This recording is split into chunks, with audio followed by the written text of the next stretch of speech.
Intended use versus indications for use in SaMD. Write it right. Welcome. If you're building AI software as a medical device, your words can make or break your submission. Regulators judge you by your wording, not your intentions.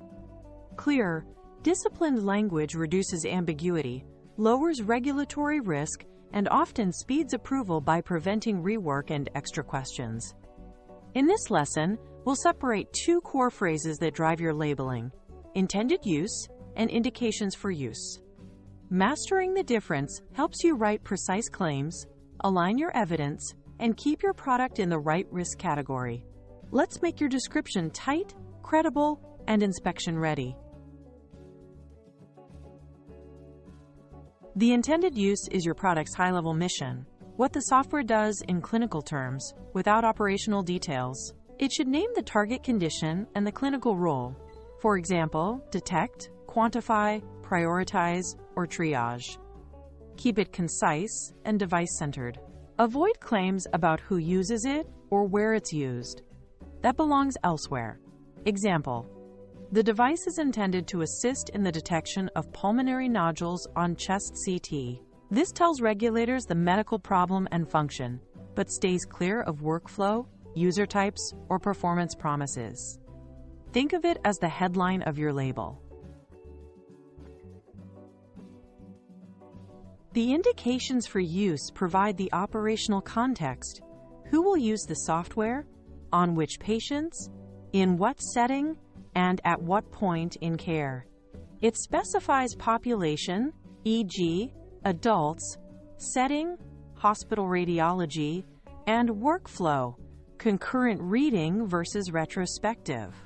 It can also list inputs, CORT DICOM images, and outputs, flagged regions, confidence scores, reports.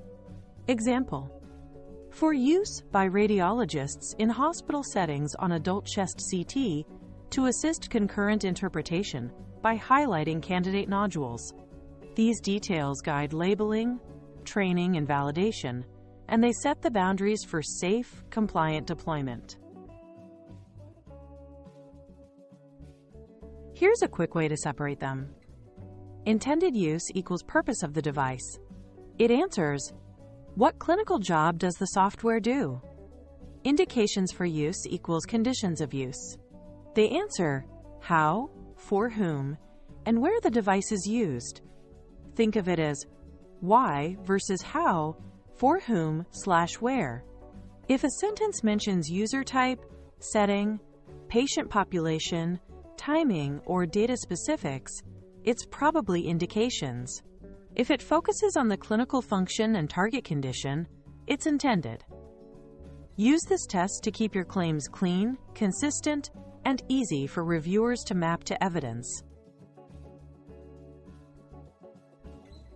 Use consistent phrasing to stay clear. Start your intended use with, the device is intended to.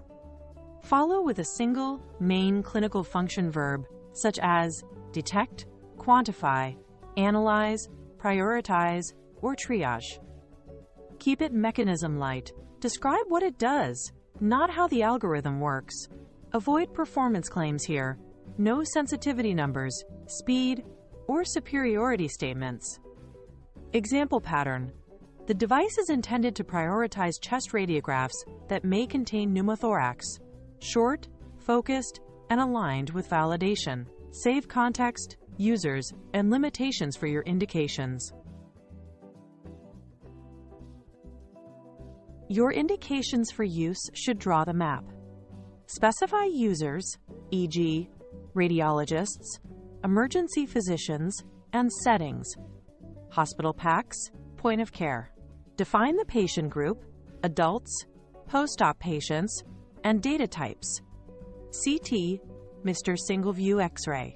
Include limits such as anatomy, chest only, modality and protocol, non-contrast CT, and timing within the workflow. Concurrent read, triage prior to review. These boundaries protect patients and your submission. Regulators can match your clinical evidence to the exact population and scenario you claim. Clarity here prevents off-label interpretations and scope creep. Avoid common mistakes that trigger questions. Don't make overbroad claims like improves outcomes unless you have rigorous clinical evidence. Stick to the device's function. Don't mix training data descriptions with your claims. How you trained is not what you claim. Keep decision support separate from diagnosis. Phrases like assists or supports imply clinician in the loop, while diagnoses suggests autonomous use and higher risk. Also avoid implying performance accurately detects in the intended use. Keep claims proportional to your validation and clearly tied to the indicated context. Intended use, good. The device is intended to assist in detecting lung nodules on chest CT. Better. The device is intended to assist detection of pulmonary nodules on chest CT. Indications, good.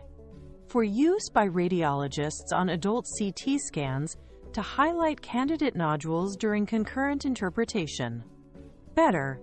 For use by radiologists in hospital radiology on adult chest CT for concurrent interpretation, highlighting candidate pulmonary nodules. Boundary tightening. Not for screening in pediatrics, or not for low-dose non-diagnostic scans. Each addition narrows scope, aligns with evidence, and reduces regulatory friction.